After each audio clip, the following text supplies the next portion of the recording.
This clip is brought to you by SaveWithConrad.com.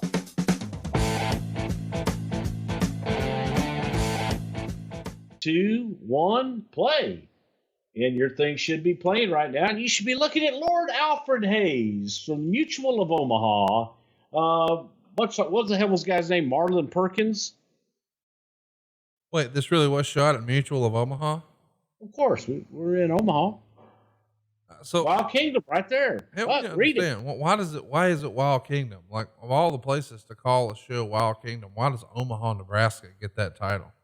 Because it was the Mutual of Omaha's Wild Kingdom. Everybody knew that. On Sunday night at home, you watched Marlon Perkins' Mutual of Omaha's Wild Kingdom, and you went into the wild and you saw these wild animals and shit. No, I didn't know that, but thank you for sharing. And we see Jesse here. That's what we do here. We educate people. I need to educate you on the good business internet. We've got Jesse Ventura on the left, looking like half G.I. Joe, half Crocodile Dundee. Because he's on safari he's in the wild of Nebraska. Omaha. Yeah, Omaha's just a crazy place. Grow Omahos. Oh, really? Yeah. The dark matches here on this night were Shane Douglas and the Brooklyn Brawler. I'm going to skip that one right there. That's JP Shellnut, and I'll call him later. Help me understand, though. Shane Douglas and the Brooklyn Brawler, do you think they both talked to each other the whole match about how well they were doing? That would be a pretty, you know what? I'm pretty sure that's exactly what they did. I'm doing really great right now. My mom can only see me now. Oh, you think your mom would be proud? You should talk to my dad. He's tickled. Here we go. Let's track it.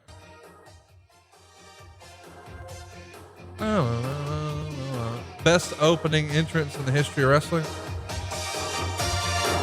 I think so, yeah. Without a doubt, man. God, Rude looked good during this time.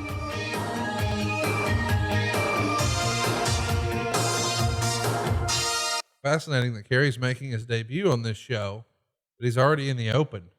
Hey, trivia question for you. What's the name of that song? I have no idea. Obsession. Oh, here we go. Let's track it. Needs food to survive. Well, tonight is survival of the fittest. And Warrior, you're just going to be another link in the food chain of this hungry beast. That's right, Ultimate Warrior. I have devoured you before. Now you will find out history must repeat itself. You are but a guppy in the ocean of life, and what you are about to find out is the waters in which you swim are inhabited by the deadliest predator of all, Ravishing Rick Rude, the next World Wrestling Federation champion. Let me give you a lesson in evolution, Rick Rude. In the food chain, the bigger animals devour the smaller ones. Animals fight for territorial boundaries. The Ultimate Warrior knows no boundaries. The Ultimate Warrior fears no predator. And tonight, Rick Rude, I will prove that I am the ultimate animal. So, of course, in typical Saturday night's main event fashion, you get your main event first. We got a lot of questions online about when's the main event on first? Because you're fighting sleep. Yeah. It's late night. It's the complete opposite to prime time and or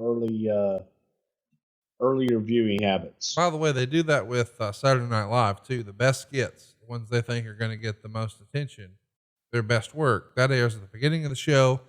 The ones they really struggled with, that comes on at the end of the show. In prime time, your main event goes on last. In late night TV, your main event comes on first.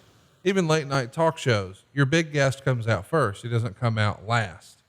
So yeah, that's sort of the idea with late night TV. And here he comes, fresh off of beating Hulk Hogan at WrestleMania 6 in Canada, as we march towards SummerSlam. And these guys, as we know, are going to hook it up at SummerSlam in the main event in a cage match. And this is a whole new look for Rick Rude. Gone is the mullet. He's changed his whole presentation here, has he not? Yeah, Rude just got on a whole diet and like leaned out and just it was incredible. Just the the diet. He was a grumpy son of a bitch going through this transformation because he really just lived it.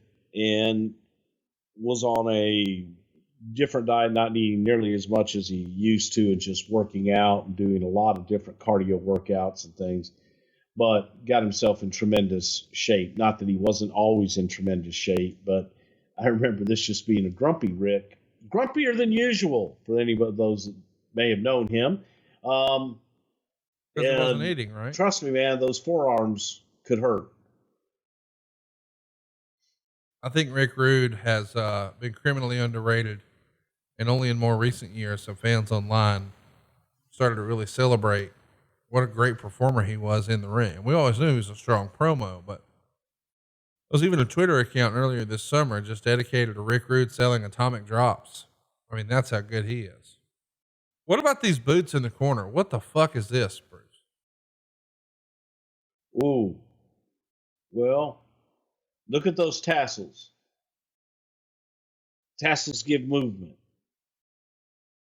I should mention here, we've got 10,303 fans for a $103,000 gate.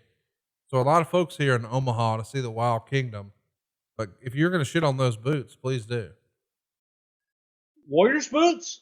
No, the kicks to the stomach of Rick Rude. Yeah, they were pretty bad. It was, but at least I don't think those hurt. Can you believe they're going to give these? Were breaking an egg. No, he's safe there. There you go. 13 minutes here. Like, what the fuck? An Ultimate Warrior match that goes 13 minutes? Who booked this shit? Well, it's NBC, man. And Rude could get 13 minutes out of Warrior. Rude actually could do it. This was during the time, too, which I'm sure we'll get questions about, you know, the different paint that the Ultimate Warrior had. And this was an attempt to humanize Warrior a little bit, make him a little more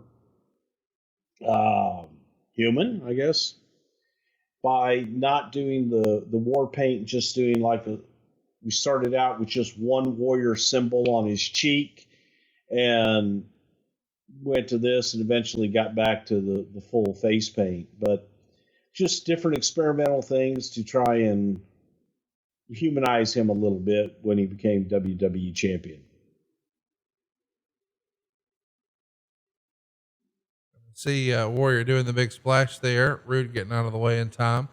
Something really interesting happens in the course of this match. I watched it last week for the first time in 30 years, and I was like, wait a minute, I don't think I've ever seen that. So I can't wait to ask you about it. But first, I want to mention the other dark match here was Hercules beating Paul Roma, or teaming up with Paul Roma, managed by Slick. So this is the debut of Power and Glory. One of my guilty pleasures as a tag team. I absolutely love their finish. You guys are a bit of a, I don't know, what do they call it when a snake loses its skin? Molting? I feel like you're in a molting stage here as you sort of transition from Hulk Hogan's WWF to perhaps a new adjusted roster with the Ultimate Warrior. You know, the Road Warriors coming in, Kerry Von Erich coming in, creating Power and Glory. Sarge is back, but as a heel. Lots of stuff in flux here. Yeah, it is. And part of it is you did have to do without Hulk Hogan. So Hulk wasn't full time and wasn't around as much. And this was an opportunity to say, okay, hey, Warrior, here, let's sink or swim. And I want to point out something too, as well. You know, much as we like to have fun with Warrior's wrestling skills and or lack thereof, you can't take away his charisma. But here's the other thing that, you know, going back and watching that you notice and that you can look at from a performer standpoint. Warrior never stops moving. Yeah. And his cells are unique. In whatever he does, there's always something moving. And I was alluding to the tassels before, because even if he isn't moving, he'll give you the illusion of movement because of what he wears, being colorful and flowing. And that, to me, is another ingredient that even while Warrior is down on the ground selling, he's rolling around. He's actually moving and selling. His hands moving. He's shaking his head. And that is something that you can try and teach, but people either get or they don't. And this was a part of Warrior's character that he understood that, yeah, he wasn't the greatest worker in the world, but he was exciting. Can't believe and you just you gave a couldn't compliment. take that away from him. It's real progress. You managed to compliment the Ultimate Warrior. Well, yeah, I mean, look, I've always said the guy was charismatic, and I've always, look, he drew. The audience loved him. It's just having to work with him, having him break my neck and kill my teeth and all that wonderful stuff, just not one of my favorite people. But again, it's just one of those things. You notice little things that people ask, what's the difference? You may not be able to put your finger on it, but in watching this is a good example of, even right now, while Warrior is selling, his hand is up, he's moving his arms around, and he's alive. He's not dead. By the way, Rude's going to put him down with this sleeper, and watch how easy for me to say, referee Joey Morella checks on the Warrior. Because I was expecting one thing and I got another. What the hell were you expecting? You'll see it. Well, you can still tell me what you're expecting. If we're not, you see, you say we're going to get another. You're not telling me what is he you're doing? expecting. Wait. Yeah, he lifted his leg. A second time. Oh God, it's a ring the bell. That's right. Because the leg lift. He's shaking his leg like a dog. Help me understand. Why didn't he just lift his arm? Why the leg? Is that a Warrior request? I don't remember ever seeing that. Well, it's different.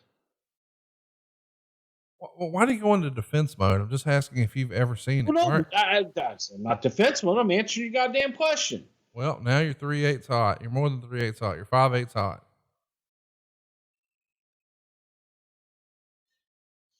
I'm 7/14 hot. That's half. Of what? You meant to say 7/8. No, I didn't. Are you 9/8 hot? Almost. So let's talk a little bit about. I gotta think when you give me numbers and mathematics, it's not the name another fucking match that you remember somebody picking up the leg like that. I've never seen it. You just saw it. Jesus, I hate you. Talk about the decision to turn Hercules and Paul Roma both heel, make them a team. Who picks out the name Power and Glory? Why was Slick their manager? What can you tell us about my guilty pleasure, Power and Glory? Well, we weren't really going anywhere with either one of them at the time, and looking at both of them, there was an upside. Great look. Both of them talented in the ring. Let's try it as a tag team. Plus, they were friends and liked to work out together. So you look at, the Power in Hercules and Paul Roma trying to take him and take his attributes and make him a little more arrogant, and that's the Glory. Lenny Bakken wants to know, does Bruce think that Rick Rude fulfilled his potential during his WWF run, or could he have been even more? I think that Rick Rude did an absolutely wonderful job with everybody that he was booked with while his run in WWE. And I think that Rick just kind of got to the point where he was frustrated from always being the guy to get people over. I think that was probably Rick's biggest just frustration. And Bobby's biggest frustration was having people grab him around his neck. Yeah, there it was. John Etherton writes, the old WWF magazine had a segment on the Superstars gym workouts. Rick Rude said he was in and out of the gym in 45 minutes. Any truth to that? And where does Bruce think that Rude ranks on the all-time abs list? During this time, Rude was working out like an animal. Just because he was doing a lot more cardio and in a different kind of training to cut up. And I think that Rude was one of the first guys with that kind of ripped ab that accentuated it. And definitely in the top 5.